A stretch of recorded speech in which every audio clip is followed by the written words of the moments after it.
Hi, welcome everyone to the Animal Reader. Today we're going to talk about testing on animals for vaccinations. How effective is it to test on animals? And we're talking about that with Dr. Jarrod Bailey. He works at the Center for Contemporary Sciences. Welcome, Jarrod. Thank you very much. So first of all, the vaccinations and coronavirus vaccine, is everyone testing it on animals so far? And how many places are testing it? There are at present 213 different coronavirus vaccines in development. 40 of those have reached clinical trials, which is human trials. They're being tested in humans. And 10 of those 40 have reached the kind of late stages of clinical trials, so-called phase 3. So that's where we are. What's particularly interesting about what's happened so far, though, is that some of those vaccines did not have the usual animal tests done and completed before the vaccines went into humans for the first time. Some of them, the human trials and the animal tests were done concurrently at the same time. And in some cases, the animal tests were done after the vaccine had gone into humans for the first time. So part of the reason for this is the urgency. We obviously really urgently need a coronavirus vaccine because it's a global pandemic.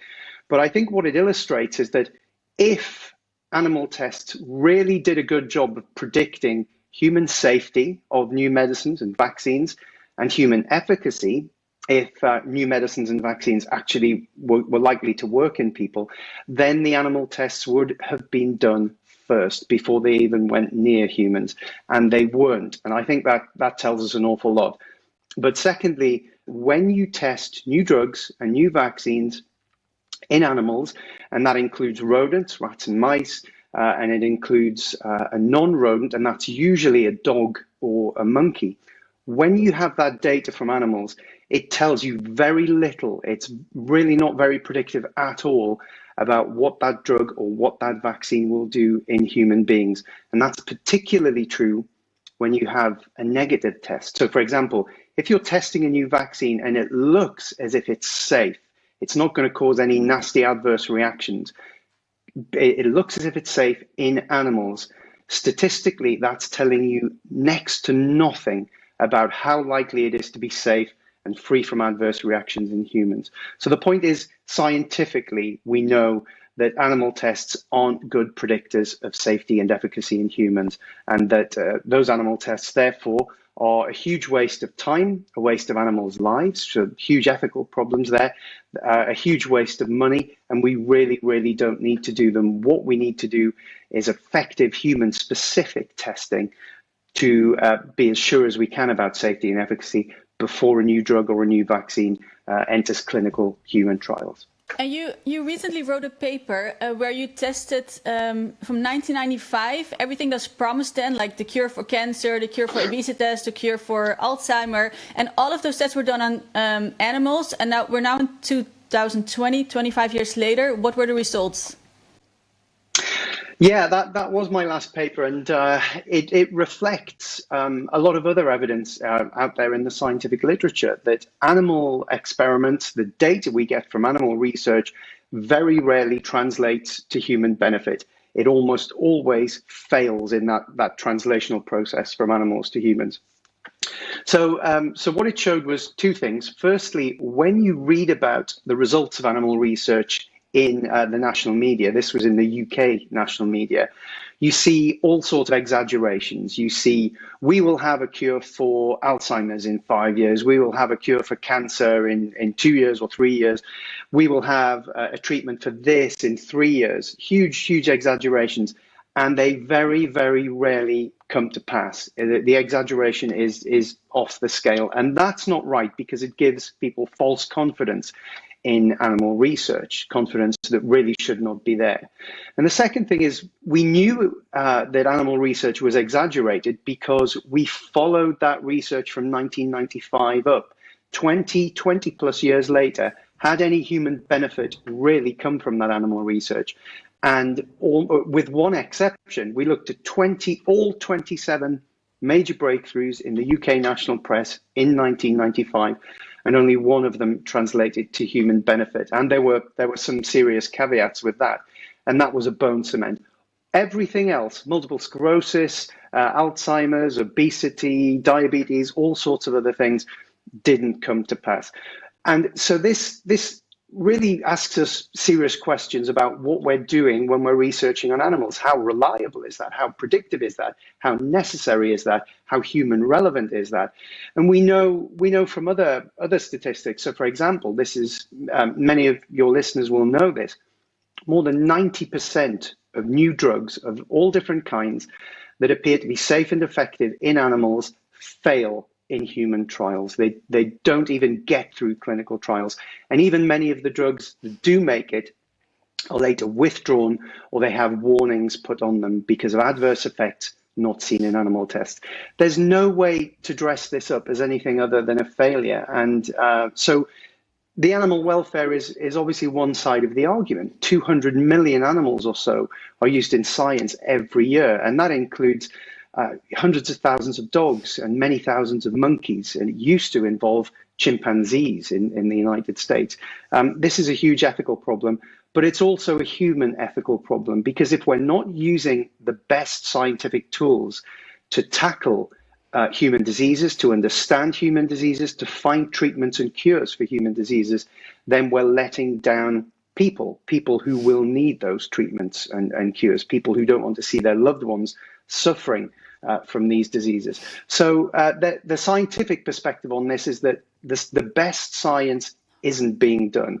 Animal research is far from the best science, but more than that, we really need to switch focus onto what is demonstrably the best science. And we can talk about that in a little while, because there are some amazing methods that have been around for a long time, but that are constantly being improved, that are human specific, that are more human relevant, that are not going to lead to huge failures in translation, and that aren't going to lead us down dead ends where we, after years of research, sit back and think, well, where do we go from here? Because this has failed too. But then just to have people understand this, because you just said at the beginning when you started that it's false info. So whenever we see in the media news saying like, the coronavirus vaccine in this or this country has passed the animal testing, it's successful in a monkey, or so those kind of headlines, they actually mean nothing. They are so poorly predictive and so exaggerated. You're right. They actually mean next to nothing, if not nothing. We have to take them with a huge pinch of salt, if you know that expression. And so it's important to say that not only are we learning increasingly where animal models are failing, and we're talking in drug development, in toxicology testing, some of the environmental chemicals we're exposed to, or what sort of harm are they causing us, or are they safe? We're talking in disease research. Are we understanding Alzheimer's disease, Parkinson's disease, many, many different types of cancers, diabetes, everything? The models are failing us. We're not fully understanding the diseases. We're not finding the treatments and cures. And the reason, we're also learning why that's so. And to put it very simply, it's species differences. Rats are genetically too different from mice, or too different from cats, dogs, monkeys, chimpanzees, humans. There is enough genetic variation within a species between individual human beings to worry about when we're trying to make sense of any research data that we're looking at, without having to worry about a species barrier there too. And just to illustrate, so we're talking about coronavirus vaccines. Some of the evidence that shows that we can't rely on animal tests of these vaccines comes from other types of vaccines where research and testing has been a failure. So, for example, there have been over 700 clinical human trials of AIDS vaccines over more than 3 decades. We still don't have one. We don't have one that works in people, despite having had vaccines that appear to be safe and effective in animals, including in monkeys and chimpanzees.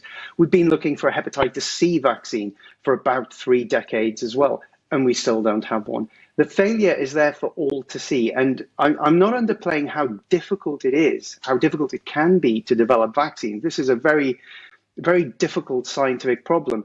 But the point is this: if you're approaching a scientific problem that's difficult, you have to make sure you are using the best tools you have available. And we simply aren't doing that. So we really need a paradigm shift, a sea change in how scientific research and testing is done. And what that means is using human-specific methods, which there are many amazing techniques, and moving away from relying on experimenting on rodents and monkeys and dogs and so on, and then wondering if what we're finding out applies to humans, because much more often than not, it simply doesn't. So it's basically also like bad for humans, because if you're going to first say we're going to do the animal testing, and even if then a vaccination doesn't work on an animal, it could still work on a human, but it's like being discarded then because it doesn't work on an animal. So you're basically wasting maybe good drugs that could, or good vaccines that could work, because they don't make it through animal trials. And then, so it's a lose-lose from every side you look at this testing on animals. It is. That's a very good point. Of course, what we do know is of all the drugs and vaccines and so on that have looked safe and effective in animals, but have then failed in human trials because of adverse reactions, or normally it's because of adverse reactions or because the drugs just don't work in humans and problems with efficacy. But so that's something we can know, and we do know, and it really doesn't look good for the animal models that have been used before the clinical trials. But of course, the opposite, and this is widely accepted, people can argue about it all they like, but it's widely accepted, that the opposite, as you said, is also true. We must have lost, we can't know, but we must have lost so many good drugs because they looked really toxic and or ineffective in animal models, and they weren't even taken through to human trials to see how they did. And actually, there is one example of a drug that was developed many years ago called, I think it was Gleevec, and it was, I can't remember the name, I think it was, but basically in animal tests, it looked like it was really toxic. I think it was toxic to the liver. Mm-hmm. So its development was stopped. It was metaphorically thrown in the bin. It was only when some scientists looked back at some other tests in human cells grown in the lab that they thought, actually, this looks okay in human cells. Now, obviously, human cell culture can be different to actual human beings, although it's really, really improving out of sight in recent years. So it wasn't necessarily a given that it was going to be okay in people. But they did proceed to clinical trials based on that information, and the drug was safe and effective and eventually marketed. So you're absolutely right. There is an opportunity cost to all of this, which is that we are losing good drugs because of bad results in animals that wouldn't necessarily have been reflected in humans. And it's also like, from everything you're saying, like I always used to think the same, that, oh, you need to test on an animal, and you kind of like think if it works on a dog, it's going to work on me too. But that makes no sense if you think really hard about it. Like it's a completely different biology. And it's strange actually that we're still doing that. It's basically like, why are we still doing that? Because I've seen, preparing for this interview, I've seen a lot of headlines of doctors saying like, we need to test on animals. We need to test on animals. It's so important for the coronavirus. But if no vaccine has been developed by testing on animals, why are we still doing this? Another very good point. Instinctively, it doesn't make sense. It's why we take animals to the vets, and vets who have experience and expertise with different particular species, because you give different drugs to different animals, you give different doses to different animals. We all know that. We have to make sure we don't let our dogs eat chocolate, that we can't go out into the garden and eat berries from the trees that the birds eat, and so on, because different species are different. We have different enzymes predominantly in our livers that metabolize things we ingest and that make different chemicals and different drugs from those. So that's known. But there's a scientific basis to that too, because even though I was astounded how little research had been done into this when I first looked at the issue, we now know that we have different genes, different versions of the same genes even, that do this metabolism, that metabolize foods, that metabolize new drugs. And that really, really matters in terms of whether something's going to be safe are going to be toxic. And it brings up another issue when you're looking at why different species behave very differently. It seems instinctive, but it's often claimed that we need to use monkeys in research because they're maybe 96% or so genetically identical to humans. That's really not the case. It is if you look very superficially. But the point and why we are so different and why animal research doesn't work and why testing new drugs, even in monkeys that are less dissimilar than anything else to humans, is that even all of those genes that we do share many, many genes. They are expressed differently. And what that means is the genes are regulated differently. They interact with other genes and gene products differently. They are doing different jobs. And what we know from research is that whichever organ or tissue you look at, let's say whether it's the brain, the lungs, the heart, the liver, the kidneys, you will find thousands of genes that we share with monkeys, for example, and with mice that are regulated differently. And this really matters. This is the basis of the biological differences.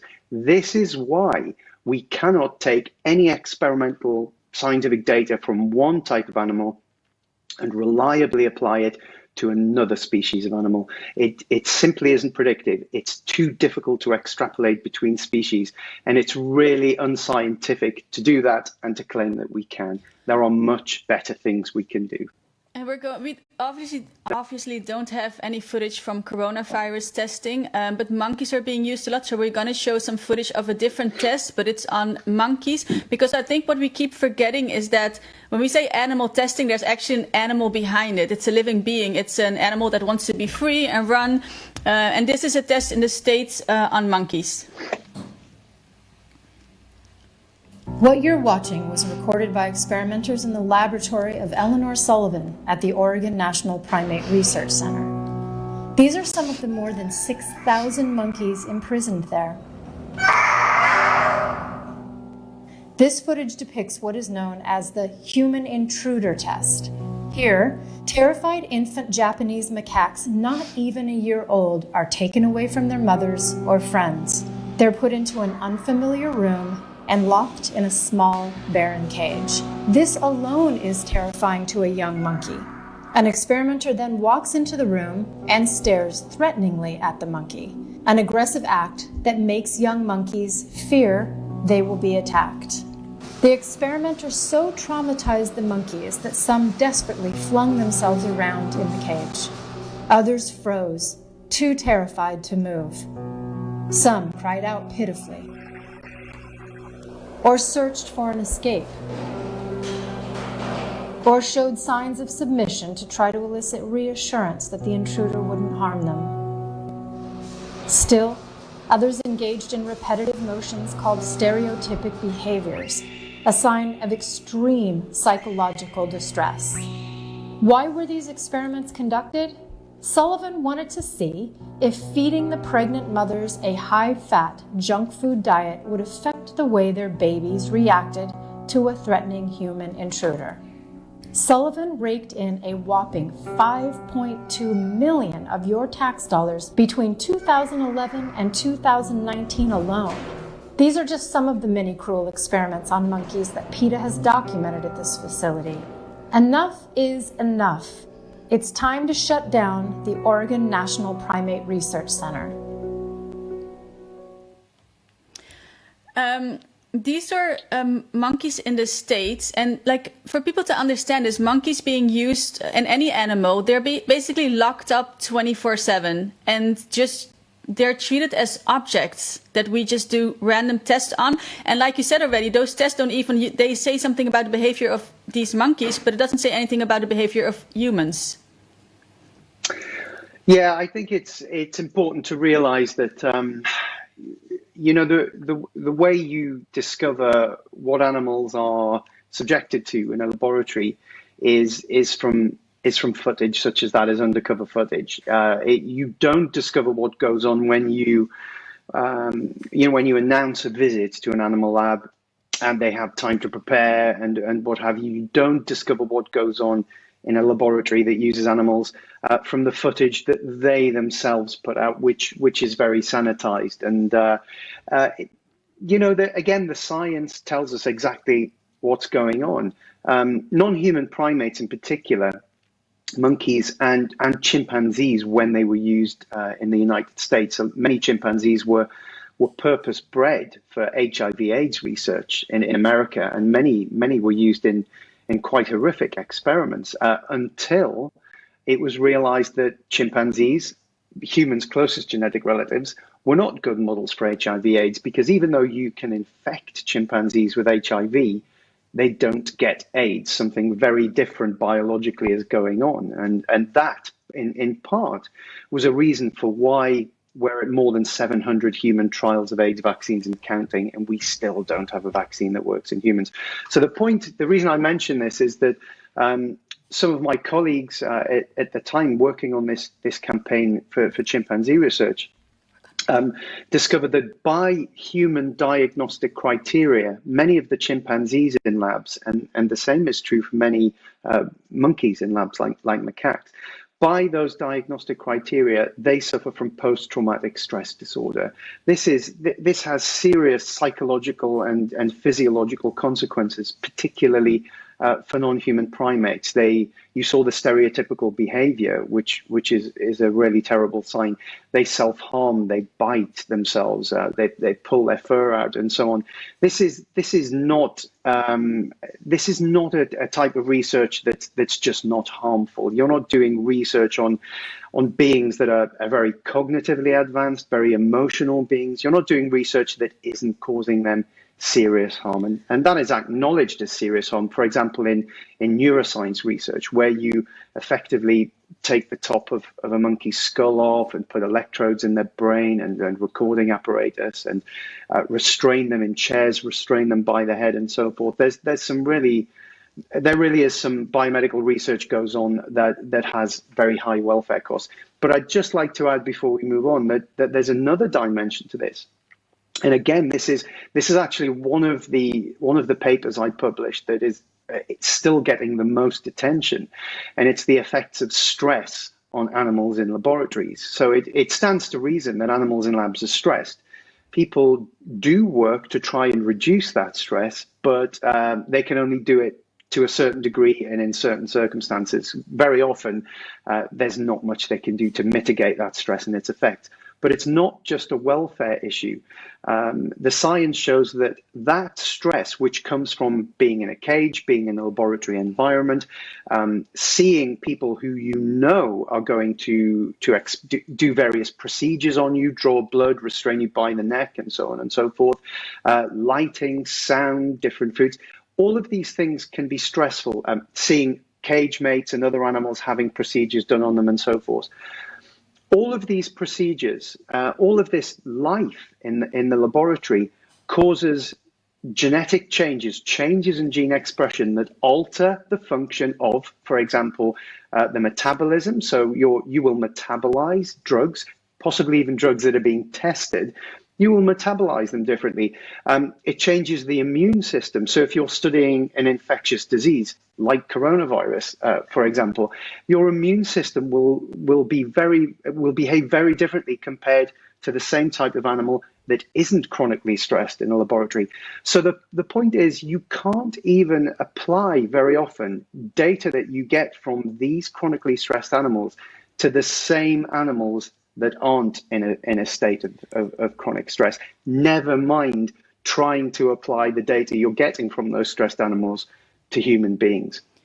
So you're right. There are huge welfare costs, huge ethical problems. The footage that you showed is one of the reasons why consistently in polls, when asked very simple questions, the vast majority of the public in developed countries oppose this sort of research, even if, hypothetically, there is some human benefit at the end of it. This is so troubling to people, they just don't want to see this going on, and it isn't good scientifically either.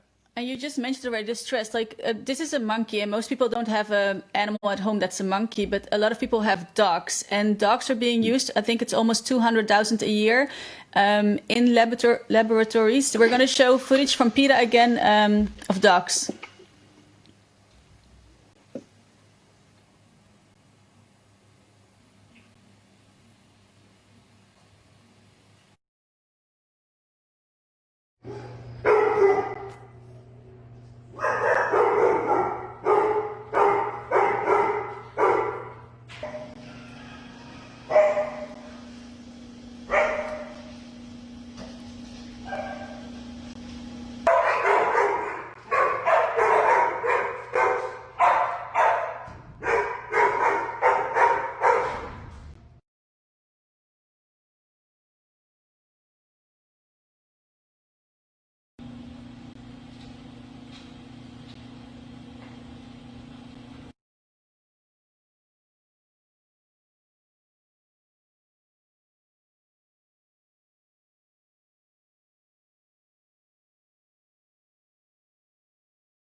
This is heartbreaking to watch. Can you say something about the dog's behavior in the video? Yeah, it is hard to watch. I think what again it's the subject of a paper I published several years ago on how aware dogs are, how cognitively advanced, how emotionally advanced they are, and some of the capacities they have to tune into humans and to really to experience pleasure, actually, which is denied in many ways in a laboratory, and as well as pain and suffering. I think one thing that occurred to me when I first started researching and writing that particular paper is that it's obvious to anyone who's either had a dog or even just known anybody who's had a dog how switched on dogs are, how bright they can be, how emotional they can be. I think you only have to have taken a dog to the vet to see that anticipation, that fear, because they're remembering bad things that have happened to them in the vet, to know that animals, dogs in particular, possibly, and primates, can anticipate and can be afraid and can suffer psychologically. But as obvious as that was, the part of the scientific community that used dogs in various types of research and testing for many years kind of overlooked that and tried to argue that they looked after their dogs well, they took them out to play, they gave them a ball and a bone and various things as if really that made up for some of the things they were going through. And one of the things that dogs go through very often is toxicity testing, and that happens in the testing of drugs and in new chemicals that they put in cleaning products and in the environment and various things. One of the ways they do that is it's called gavage, and they put a pipe, basically a pipe or a tube down the dog's throat and introduce the test substance directly into their stomachs. Now that's not a very nice procedure to be subjected to, least of all if you're being subjected to that every day, sometimes several times a day. It stands to reason that something like a dog isn't really going to respond very well to that. But these were overlooked because of the enrichments given to dogs in this very, very important work, it was claimed. Now, my review was along the lines of what is known about dog cognition, dog sentience, dog emotions, that would really help us say, you can't be doing this to dogs. You can't really be doing these sorts of experiments to dogs in labs because of the degree of suffering it causes them. And one of the real highlights of the review that I published was the work of a scientist called Greg Burns over at Emory University in Atlanta. And what he did was to invite people to bring their dogs into his laboratory and train them with food, I think, which is always seems to work with dogs, train them to get inside an MRI machine and keep still for enough time for them to scan the dog's brains. And he found all sorts of things, but I'll try to keep it brief. He found that the dogs anticipate reward and pleasure, and dogs experience real pleasure and elation, and they experience it in the ways that human beings do. It's been said that dogs, based on this sort of work, really are experiencing the world just as you or I would. And I think that's quite chilling when you think about that and you realize what they are being put through in laboratories when they're undergoing scientific research and testing. He also showed, so the firing patterns of the dog's brains were very, very similar to the firing patterns of human brains when they were anticipating reward or experiencing pleasure. And he also showed really advanced cognitive and emotional capacities in terms of how dogs can listen and infer things from a human's tone of voice, not just what they say, but how they say it. How they can infer things from a human's facial expression, and how they can associate those two things to come to a decision about whether a human is trustworthy, whether they have good intentions, and so on and so forth. This is really advanced stuff that had really only ever been known in primates, in humans and in monkeys. So the point is that dogs really are so advanced, they're experiencing the world much as you or I do. So how can we, from an ethical perspective, justify keeping them in laboratories, making them chronically stressed, doing really invasive research with them, and often killing them at the end of the research to have a look at their various tissues and organs, and seeing what kind of state they're in. So that added to the ethical argument about why we really, really shouldn't be doing this.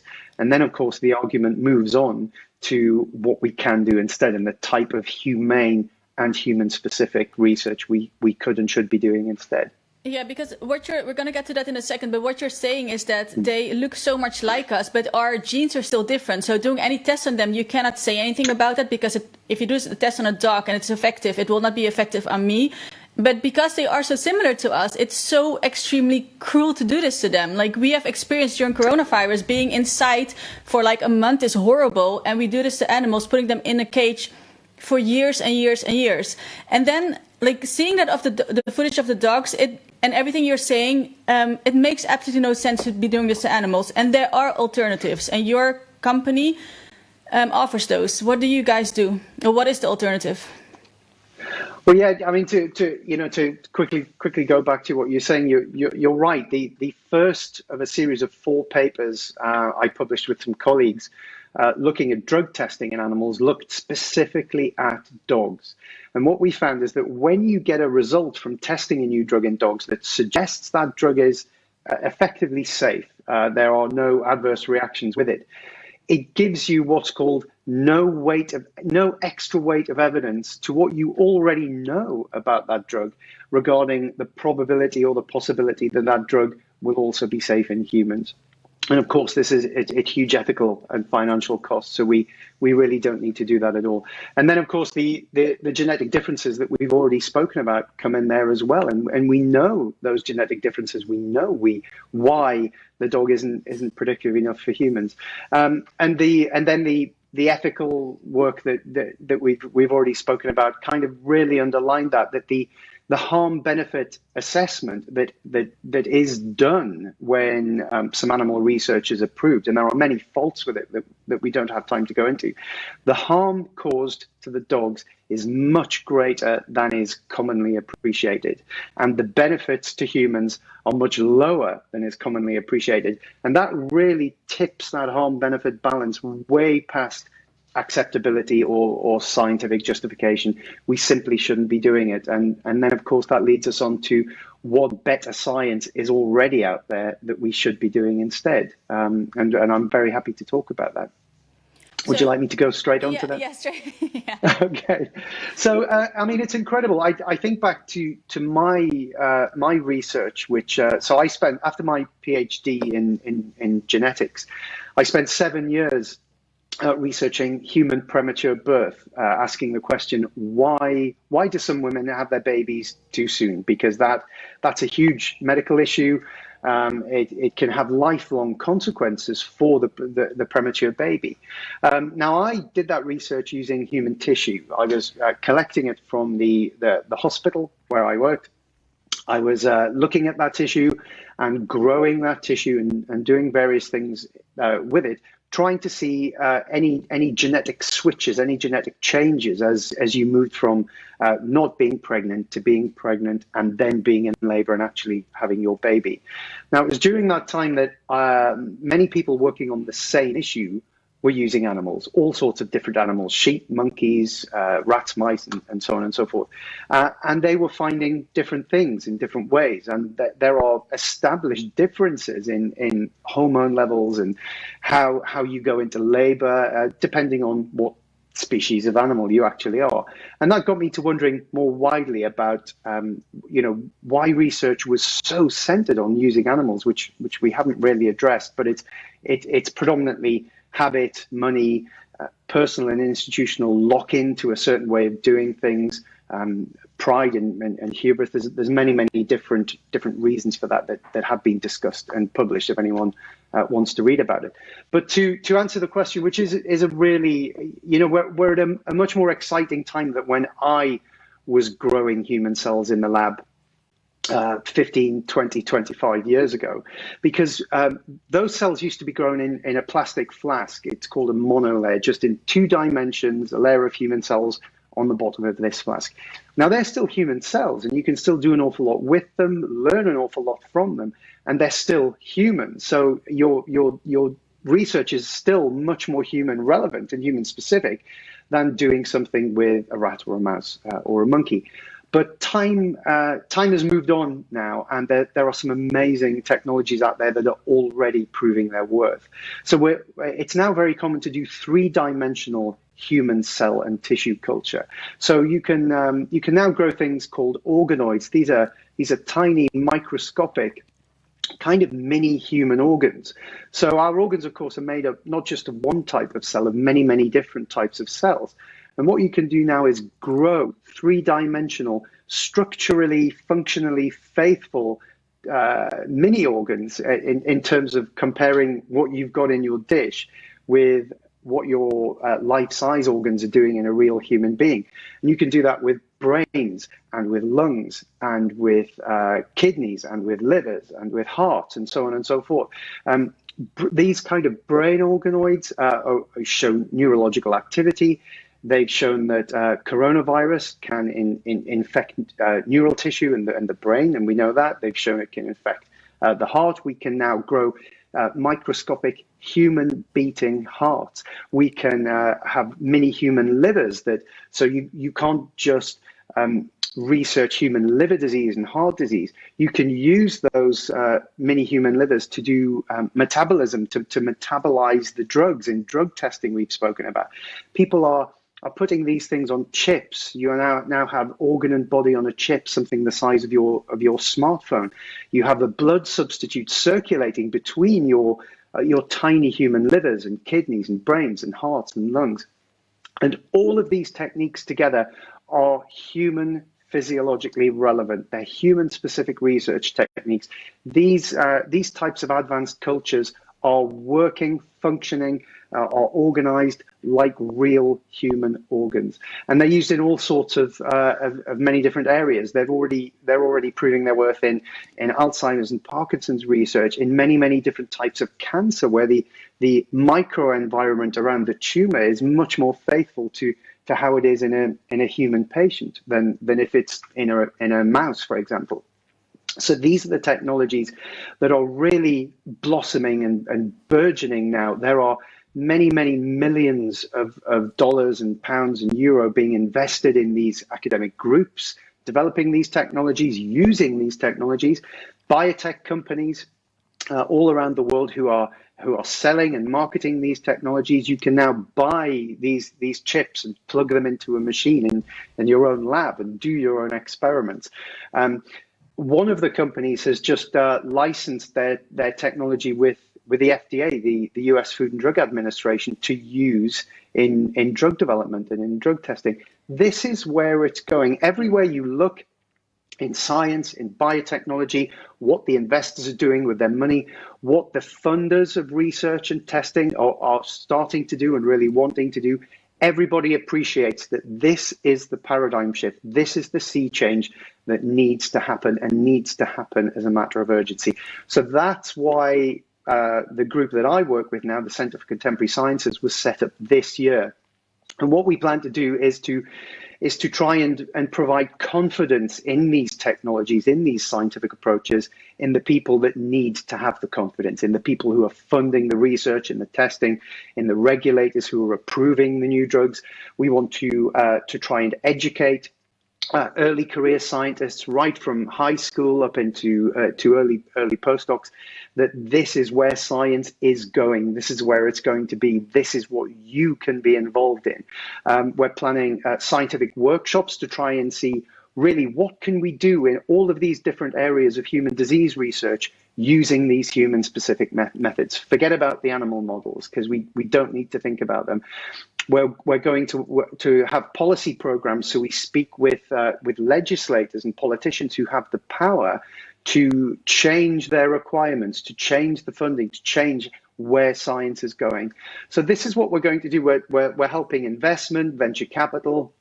We're helping collaborations between academic groups and biotech companies, because this is undoubtedly where science is going. What we don't want is for the pace of change as it currently is to be the pace of change, because it isn't quick enough. So that's our job, that's our mission, which is to expedite this shift that's already happening, because we need to do that not just for the 200 million animals in labs that are used and are suffering and many of them dying every year, but for us, for you and I, for our families and friends and our loved ones, everybody who might ever suffer from a disease or have a loved one suffering from a disease, who's looking to science to say, where is your understanding of this? Where are the new treatments and cures that can help us get back to living a life of a good quality? That this shift needs to happen much more quickly than it is, and that's very widely appreciated, more than ever. And there's many people working very hard to try and make sure that happens. But something I don't understand still in this discussion, though, is that scientists go based on evidence, right? So that's like a scientist goes on evidence. Why are scientists so have such different opinions in this? Why is you and your colleagues say animal testing is not necessary, and then you have also scientists saying it is necessary, but you guys both go on evidence. So why is there still a group believing in it? It's a really good question, and it's one that many people have been trying to look at and to answer for many years, because it really does seem that this area of science, biomedical research, is in some ways very different from many other areas of science. For example, physics, astronomy, aero engineering, automotive engineering, everything, electronics. Normally, when there is some progress, a real quantum leap in progress, new technologies, much better, quicker, cheaper ways of doing things, they come to the forefront and everybody wants to use them. Everybody takes them up. They become even better, get more investment, even cheaper, and everybody loves it. That's not the case in biomedical research. And some of the theories that have been put forward as to why that is the case, and really unfortunately the case, because it's hindering biomedical research advancing to where it could and should be. And I've mentioned some of them already. We have regulatory agencies that look for safety of new chemicals and new drugs and efficacy of new drugs. They're very conservative. They fear litigation. If they take a leap and don't want to look at mouse data and dog and monkey data anymore and want data from new technologies, we're still dealing with model systems. So at some point, something will go wrong. That's a given. Now, many people would argue that that system will go wrong much less often if it's human specific, if it involves the technologies that I've just mentioned, than if you're using rats and mice and dogs and monkeys. But nevertheless, it will be asked, why did you dispense with the old ways of doing things? And don't forget, these are the ways that they've always used, that they've used themselves, that they're comfortable with. It's habit. And that is a recognized thing. I mentioned personal and institutional lock-in. You just get used to and attached to a certain way of doing things, and it can be very difficult to break out of. We have people whose careers have been built on animal research. We have hubris there. It's human nature not to really want to be wrong, not to accept that you need to change. You need to stop doing what you're doing and learn to do something completely new. That's certainly an issue. The money is still in animal research, not just in the breeders of the animals, in the funding of research, people who want to use animals in the cages, the bedding, the equipment, and so on. Many, many millions of dollars, pounds, and euros there. So we're dealing with something so set in, so entrenched, that however good the carrot is, where you want to be heading, this lovely juicy carrot, the pace towards that is slow because people are fearful of their own careers, of funding, of litigation. They're creatures of habit. They have pride in where they've been and what they've done before. They might not feel ready to learn how to use these technologies and so on and so forth. So there are reasons for that, but those reasons aren't good enough, because what we as scientists need to do is the best science, is the science that evidence demands we should be doing. And that's the real issue. We're not, as a body of scientists, there aren't enough of us appreciating that that's what we need to do, that that's where we need to go, that that's where the evidence is demanding we move to. And that's what we need to try and change. And then just to end with the same about what you're saying is the same about the coronavirus, to find a vaccine, you need to be testing it on humans. And even you've seen, like, we've skipped animal trials. Some countries did that. And then they just tick off like, oh, we still need to do it on animals because, like you say, it's a habit. It's the money is there. You get funding if you've proven you've done it on animals. But it better us all if we just start doing it on humans or on organized, like you said, like use technology in this instead of animals. Yeah, that's a good point. I recently wrote an e-letter in Science to a news article they published just a few weeks ago, where all of the primate research centers in the US had got together to say, we need to go back and test all of the vaccines currently in late stage human trials that were generating huge amounts of human data from real people. We need to go back. All of us with our monkey labs at these primate research centers, you need to retest all of these vaccines in these monkeys. It's going to cost you about $10 million per vaccine. It's going to use a lot of monkeys. It's going to be, but we need to do that. And of course, I argued, well, why? Why do we need to do that? That the monkey data is highly unlikely to be predictive of and to be relevant to human beings. We're already getting human data from the clinical trials. And what was really interesting was the article quoted from Anthony Fauci, who everyone will know, who acknowledged that I think he said his career had one of the banes of his career had been trying to apply animal data to human beings. And the head of the Warp Speed project trying to find a coronavirus vaccine in the US said the same thing. He said, human data are 10 times, probably even 100 times more relevant, more important, more valuable than animal data. We don't need to do this. We're doing everything we need to do. And of course, we do need to make sure that the human volunteers in those clinical trials are as safe as they possibly can be. And that's done by carefully planning the clinical trials. They start off at very low doses, very healthy, just a few volunteers.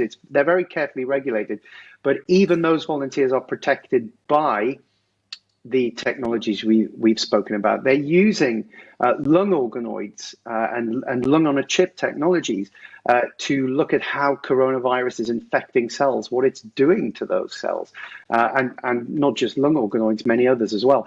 Computers are rationally designing, looking at the spike protein on the virus itself and trying to see what existing drugs have molecular structures that might be able to interfere with that and interfere with the infectious process. There's some really, really amazing things going on. And what I'd also like to say is that it's not just us. Many people around the world agree. And for example, the World Health Organization have been saying for nearly 20 years that human-specific methods are of real importance in the development of vaccines. The European Medicines Agency's own guides say that human-specific methods or advanced culture methods can not just go along with the animal data that you submit to the regulators to try and get your new drug or vaccine approved, but they can substitute the animal data.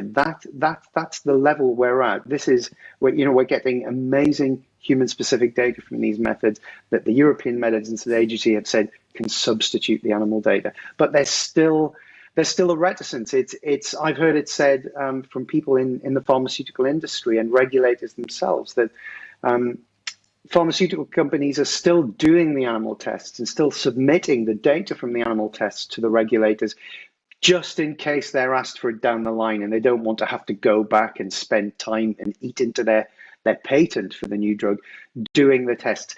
They just do them anyway in case the regulators want to see them. So we're still in that habit. This is how we've always done it phase of things. I think we're going to break out of that hopefully very soon in the next few years, and it really can't come soon enough.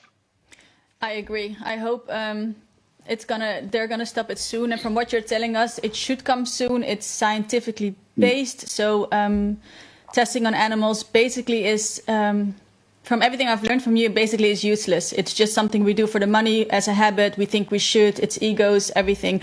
Thank you very much, Jarrod, for your time and for explaining this to us. And thank you everyone for watching. Follow us on Facebook, Twitter, on Instagram, and we're back next week. Thank you.